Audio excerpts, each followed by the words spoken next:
नमस्कार, मैं डॉक्टर अनुपम श्रीवास्तव,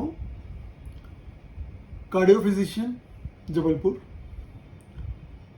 मैं आपको कुछ आपके ऐसे सवालों के जवाब कोविड के बारे में देना चाहता हूं इस वीडियो के ज़रिए, जो अक्सर मुझसे पूछे जाते हैं और लोग बहुत कंफ्यूज रहते हैं।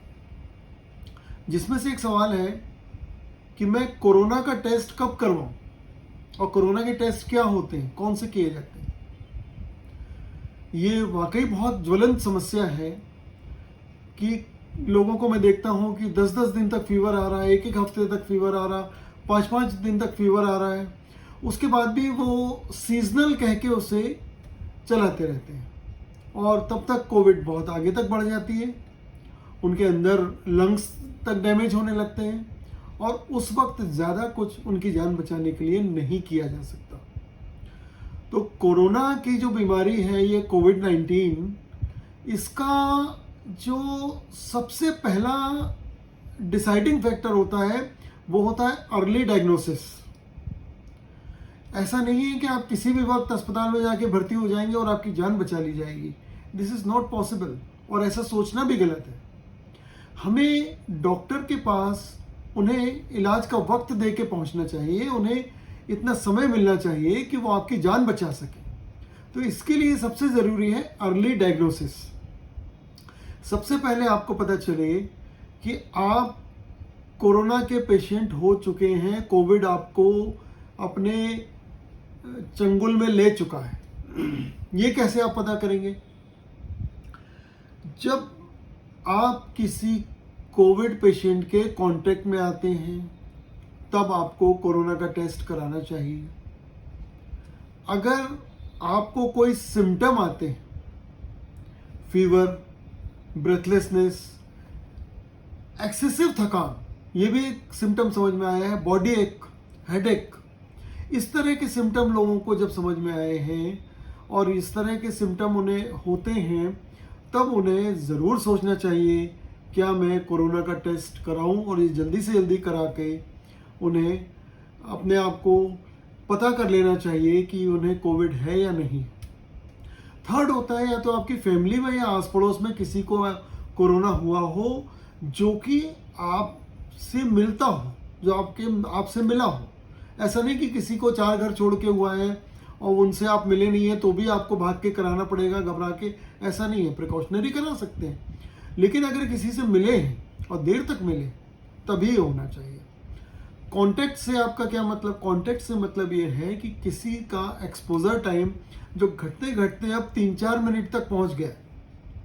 अगर आप किसी कोविड से ग्रसित मरीज से आप मिलते हैं 3 से 4 मिनट तक, तो आपको कोरोना होने के चांसेस हैं। या तो आप 1-to-1 टॉक करते हैं, डायरेक्ट टॉक। डायरेक्ट टॉक जो होती है मतलब आप उससे बिना मास्क के अगर बहुत देर तक बात कर रहे हैं तो आप ज़रूर, आप में ट्रांसमिट हो सकता है, कम्युनिकेट हो सकता है। ये हाईली कंटेजियस डिजीज़ है। तो अगर आपको शक है इन तीनों बातों में से कोई चीज़ है, कांटेक्ट, एक्सपोजर, आपके फैमिली में या आसपास किसी को जो आपसे मिला हो उसको कोविड हो गया हो, और या फिर आपको कोई सिम्टम्स ऐसे आ रहे हो जो मैंने बताया, फीवर, बॉडी एक, हेडेक, एक्सेसिव थकान और ब्रेथलेसनेस, अगर ये हो रहा है तो आपको कोविड के टेस्ट कराने चाहिए। क्या होते हैं कोविड के टेस्ट, क्या है कोरोना के टेस्ट? ये मैक्सिमम लोगों को पता है। मेनली 3 प्रकार के मेन टेस्ट होते हैं, बाकी सपोर्टिंग टेस्ट होते हैं। जो मेन टेस्ट होते हैं उसमें कहलाता है RT-PCR, सबसे रिलायबल टेस्ट है। ये स्वैब के जरिए किया जाता है, आपकी नाक से और फेरिंग्स से स्वैब के जरिए टेक्नीशियन सैंपल लेता है और उसको टेस्ट किया जाता है पैथोलॉजी लैब में। दूसरा होता है इसका टेस्ट, एक ट्रूनेट कहलाता है, जिसमें कोविड के अलावा और भी वाइड रेंज के वायरस की स्टडी कर ली जाती है और उसके ज़रिए पता लगाया जाता को कोई वायरल डिजीज़ या कोविड डिजीज़ है या नहीं। तीसरा जो टेस्ट है रैपिड एंटीजन टेस्ट कहलाता है। इसके ज़रिए बाकी टेस्ट में 24 घंटे 48 घंटे तक लगते हैं, मगर रैपिड एंटीजन टेस्ट जो है 15 मिनट से 30 मिनट के अंदर आपको रिपोर्ट दे देता है, मगर इसकी सेंसिटिविटी कम होती है। ये सारे टेस्ट फॉल्स नेगेटिव होने के चांसेस ज़्यादा होते हैं, फॉल्स पॉजिटिव यूजुअली ये टेस्ट नहीं होते।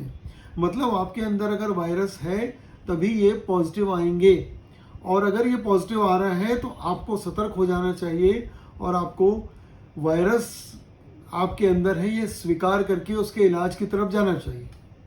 इलाज के लिए मैं अगले वीडियो में बताऊंगा कि किन मरीजों का इलाज भर्ती करके होना चाहिए, किन मरीजों का इलाज घर में हो सकता है। आइसोलेशन तो सबके लिए ज़रूरी है, पर कुछ पेशेंट्स का इलाज घर में भी हो सकता है, किसी का इलाज हॉस्पिटल में नॉर्मल वार्ड में हो सकता है या रूम में हो सकता है, और किसी को आईसीयू में जाना पड़ता है जिन्हें ऑक्सीजन वगैरह की ज़रूरत। तो ये मैं कैटेगराइज करके आगे आपको बताऊंगा। सपोर्टिंग टेस्ट क्या है? सपोर्टिंग टेस्ट में सबसे बड़ा एक टेस्ट होता था सीटी स्कैन चेस्ट, पर आजकल ये डायग्नोस्टिक हो गया है। सीटी स्कैन में अगर आपके लंग्स में एक कहलाते GGO ग्राउंड ग्लास ओपेसिटीज हैं, तो समझ लीजिए बायलेटरल है, निमोनाइटिस है, वो आपको रिपोर्ट में दे देंगे। वो रेडियोलॉजिस्ट जो होते हैं वो सब ट्रेंड होते हैं, उसके लिए एक्सपीरियंस्ड होते हैं कि आपको कोविड रिलेटेड है या नहीं, इसके बारे में बता दिया जाएगा।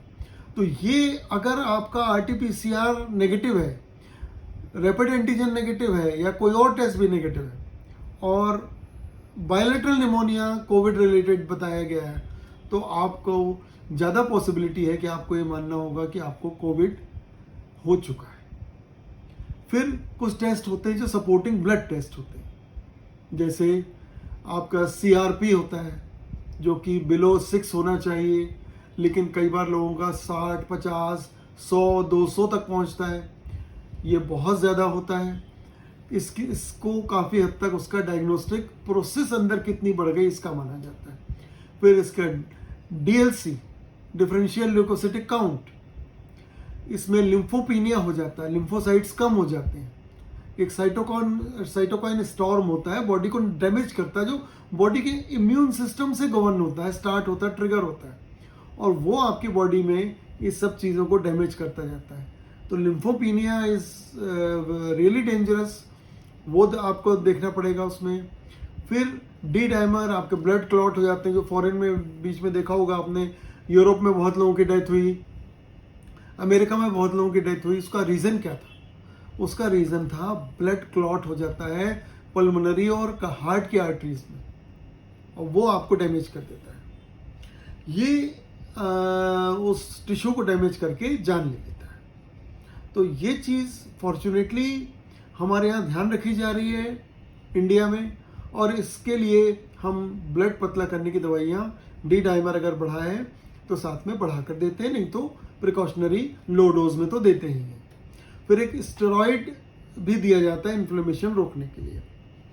कुछ टेस्ट और होते हैं जैसे फेरिटिन है, IL-6 है, और कई तरह के और इन्फ्लेमेटरी मार्कर्स होते हैं। पर इसके साथ ही साथ ये सिर्फ सपोर्टिंग होते हैं और इलाज में प्रोग्नोसिस बताते हैं, मतलब इम्प्रूवमेंट हो रहा है कि डिटोरिएशन हो रहा है।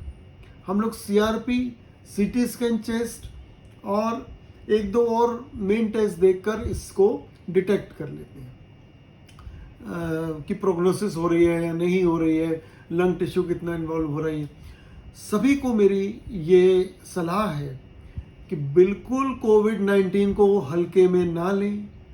वो डॉक्टर्स की भी इसमें जान जा रही है, सैकड़ों की संख्या में जो डॉक्टर्स दूसरों की जान बचाने में लगे रहते हैं, और वो इस बीमारी को जानते हैं। जब वो खुद को नहीं सेव कर पा रहे, तो आप अपने आप को उनके हवाले करके खुद को सेव कीजिए और अपनी हेल्थ इम्प्रूव कीजिए, अपनी जान बचाइए।